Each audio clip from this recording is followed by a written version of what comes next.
साथ संगत जी, प्यार से कहना ध्यान निरंकार जी।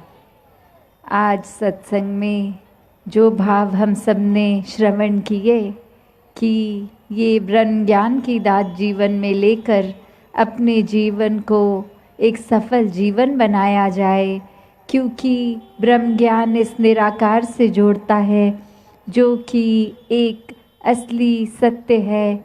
इसके साथ जुड़कर जब जीवन में इसको मन में बसाकर इसको देखने के बाद तो ये भक्ति भरा जीवन ही शुरुआत इसकी होती है। जैसे आज बार बार ये संदेश दे रहे थे कि एक ही इस सच के अंश जो आत्मा हर एक में है, तो जब इस निराकार की ही कोई जाति नहीं तो फिर इसके बनाए इंसानों की कैसी हो सकती है।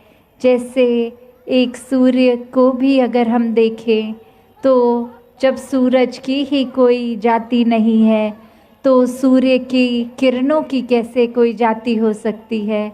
कि जब जो एक स्रोत्र है, एक उसका ही अगर कुछ नहीं है, एक तो आगे उसने जो चीज़ रोशनी जहाँ जहाँ पहुँचाई उसका कैसे हम कोई लेबल दे दें, कोई हम नाम डाल दें।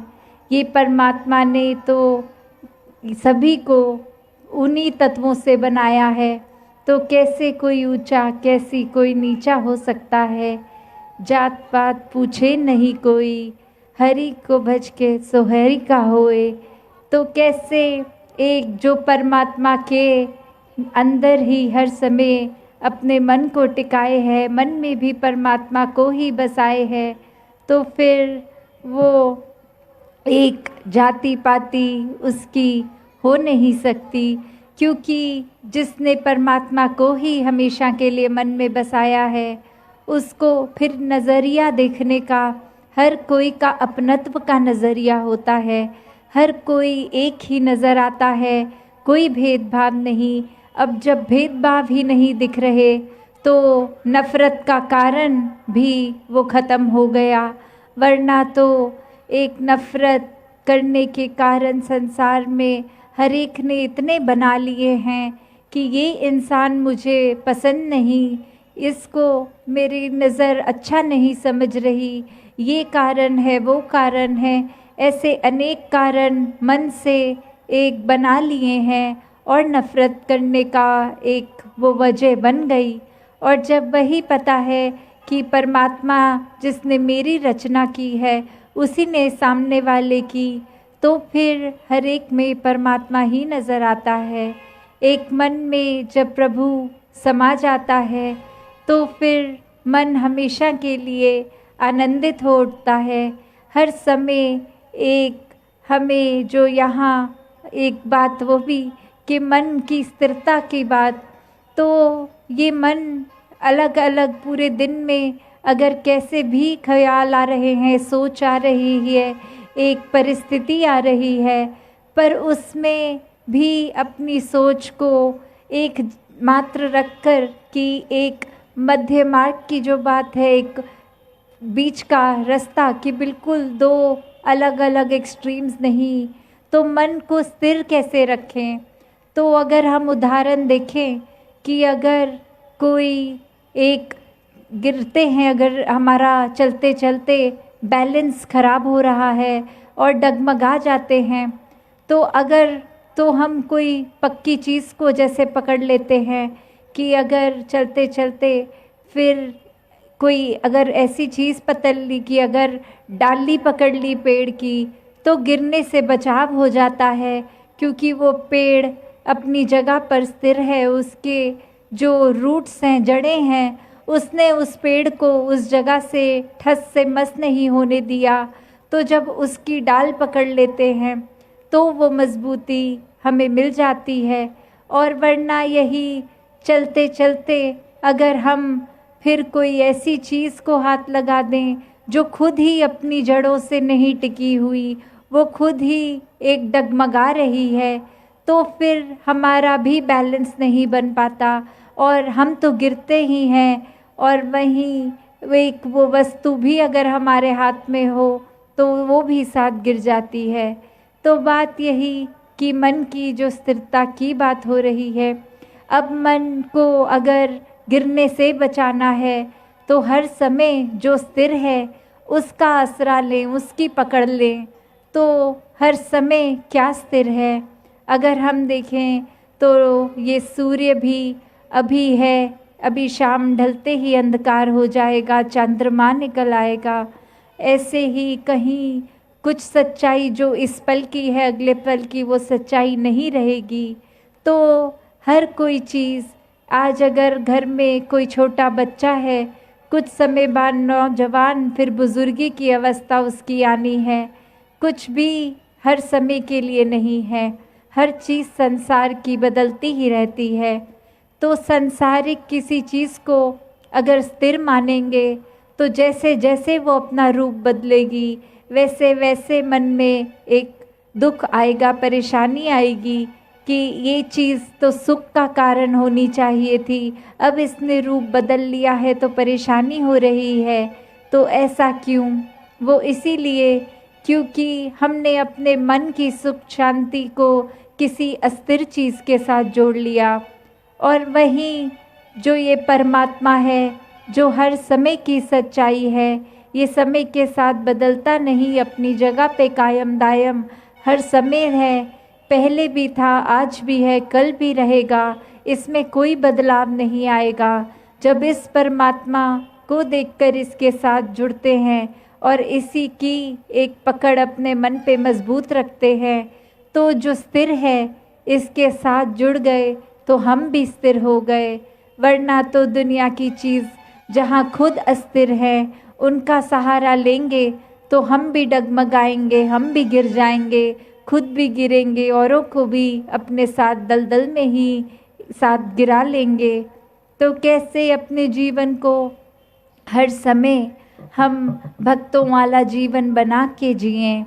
हम अपने जीवन में हर समय एक प्यार, नम्रता, सहनशीलता, विशालता, करुणा, जो ये मानवीय गुण हैं, जो एक जीवन में जीने का तरीका, जो एक इंसान की इंसानियत होती है, उसके साथ ये जीना हर किसी को पता है।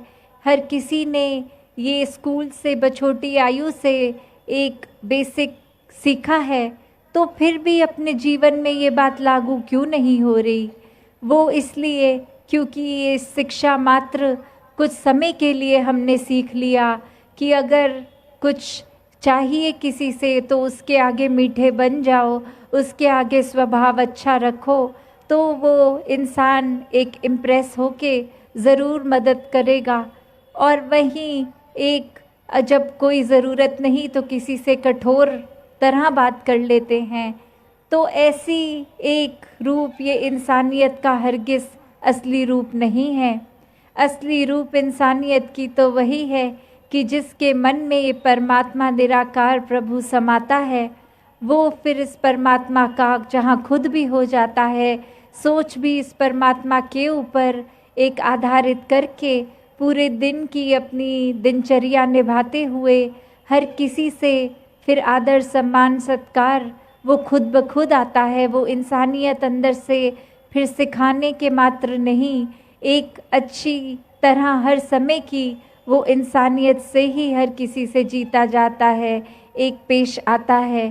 तो बात वही कि कुछ समय के लिए हम इंसान नहीं हैं। हम जितने समय के लिए परमात्मा ने जीवन दिया है तो उतने समय के लिए हमें 24 घंटे वो इंसानियत का जीवन रखना है, जो इस परमात्मा से जुड़ के ही मुमकिन हो सकता है। और कैसे फिर अपने जीवन में अपने आप को, जहाँ हम संतों के एक चरण की रज, एक धूल की तरह मानते हैं, वहीं एक बात आती है कि जब हर कोई इतना श्रेष्ठ है, परमात्मा का बनाया, तो इनके लिए समर्पित जीवन ही एक मुबारक जीवन हो सकता है। ये जीवन में फिर हर कोई एक सिर्फ गुजरान मात्र के लिए, जहाँ घर परिवार है, कामकाज है, उस धन दौलत में इतना चकित नहीं कि इतना घुस के रच गया उसी में कि अब हर कुछ ही ये पैसा धन दौलत घर बार रिश्ते नाते लग रहे हैं। जो हर समय प्रभु के साथ जुड़े हैं उनके लिए फिर ये परिवार के साथ रहना, एक कामकाज करना बहुत स्वाभाविक हो जाता है। वो कुछ अलग से नहीं क्रिया की तरह जबरदस्ती करी जाती। वो मानते हैं कि प्रभु के साथ जब मन का नाता जुड़ गया तो सब कुछ सहज हो जाएगा, सब कुछ बहुत आसानी से अपने आप ही एक हमारे जो रिस्पॉन्सिबिलिटीज़ हैं, कर्तव्य हैं, वो निभ जाएंगे, बहुत आराम से हो जाएगा। तो ऐसा करते हैं जो उनके जहाँ घरों के माहौल में भी आपसी प्यार होता है, वहीं उनका अपना स्वभाव भी एक संतमति के अनुसार ही पूरे समय का हो जाता है। एक जीवन में जहाँ पता है कि कैसे कैसी छोटी बातें कि समाज में भी जहाँ सहनशीलता आती है तो वो मन में एक पेशेंस का आना कि कैसे एक जो सहनशीलता की बात है उसकी शुरुआत की मन में ही वो धैर्य रख के कि हम अगर किसी के साथ किसी ने कुछ कह दिया तो उसको एकदम से पलट के रूखा जवाब नहीं, मन में जिसकी शांति है वो इंसान ज़रूर समझता है कि दूसरे ने अगर कुछ कह भी दिया तो अनसुना किया जाए, उसके मन पे, अपने मन पे उसके शब्दों का प्रभाव इस तरह ना लिया जाए कि बाद में वो इंसान तो 1 मिनट में शब्द बोल के निकल गया पर बाकी का पूरा दिन हम वही शब्दों को मन में दोहरा दोहरा के अपने मन को तंग करते रहें, अपने मन को उदास करते रहें। फिर वही मन क्योंकि अगर उदास है तो उसने अस्थिर हो जाना है, फिर मन में हर चीज़ का प्रभाव ग्रहण करना है। और जहाँ संतों के जीवन में ये परमात्मा का ही रंग हर समय रहता है, वो और किसी चीज़ का प्रभाव लेते ही नहीं, तो ये मन का ठहराव अपने आप बनता जाता है। तो हर किसी ने जहाँ अपने जीवन में इस परमात्मा के साथ जुड़ना है, और वो जुड़ना कैसा, कोई ऊपरी जुड़ाव नहीं, कुछ घंटों की भक्ति नहीं, एक किसी के सामने अपना एक कोई किरदार कैसा है अच्छा दिखाने के लिए कुछ दिखावा नहीं। ये जुड़ाव मन का जो भक्तों का होता है कि ये परमात्मा देख लिया, जीवन में आ गया, अब इससे इतना प्यार हो गया कि फिर इसके प्यार में ही हर पल गुजारा, और वो हर पल भक्ति का रूप बनता चला गया। वो हर पल में फिर एक वही बात आ जाती है कि हम कुछ भी खा पी रहे हों, कार्य कर रहे हों, ये मन परमात्मा के सुमिरन में है। मन हमेशा सत्संग आने के लिए एक बहुत ही उत्तेजित रहेगा कि सत्संग जाकर संतों के वचनों को सुना जाए, संतों के वचनों को अपनाया जाए, संतों के वचनों को जीवन में जिया जाए, अपने किरदार को निखारा जाए। तो ऐसा करके जब मन भी फिर हर एक के प्रति समर्पित ही हो जाता है कि हर किसी ने फिर जहाँ परमात्मा ही सभी में देखना है, तो फिर एक अपने आप को पीछे करके, मन में अहंकार को पीछे करके सिर्फ हर एक के लिए ये विनम्र होकर मन को अपने आप को प्रस्तुत रखना है। वो एक उस समय जौन सी भी सेवा हो वो सेवा करते चले जाना है। तो इसी प्रकार संतों ने जहाँ अपना जीवन हर समय जिया, ये पहले भी संतों का जीवन इस परमात्मा के ऊपर आधारित रहा है, आज भी ऐसा ही है। तो हर किसी के ऊपर अब ये बात है कि जीवन तो मिल गया, ये मनुष्य का तन भी मिल गया, अब इस तन से इस जीवन को हमने एक गंवाना है या इसको पूरी तरह एक असली रूप में जीना है। और असली रूप क्या है फिर? ये आत्मा जो हर एक के तन में है वो परमात्मा की अंश है। इसको एक परमात्मा का पता चलना और परमात्मा में एक में खो के फिर जहाँ जीवन में कुछ भी हो वो दुख का एहसास ही नहीं कर सकता, क्योंकि ये बहुत सहज जीवन बन जाता है और ऐसे जीवन जीने वाले ही भक्त होते हैं। तो भक्तों भरा जीवन जहाँ हर किसी को हासिल हो सकता है, सिर्फ यही कि अपने मन से ये जिज्ञासा रखते हुए कि परमात्मा की पहचान हो और वो ब्रह्म ज्ञान द्वारा निराकार देखकर हर समय आनंदित जीवन, भक्तिमय जीवन जी जा सकता है। सत्संगत जी, धन निरंकार जी।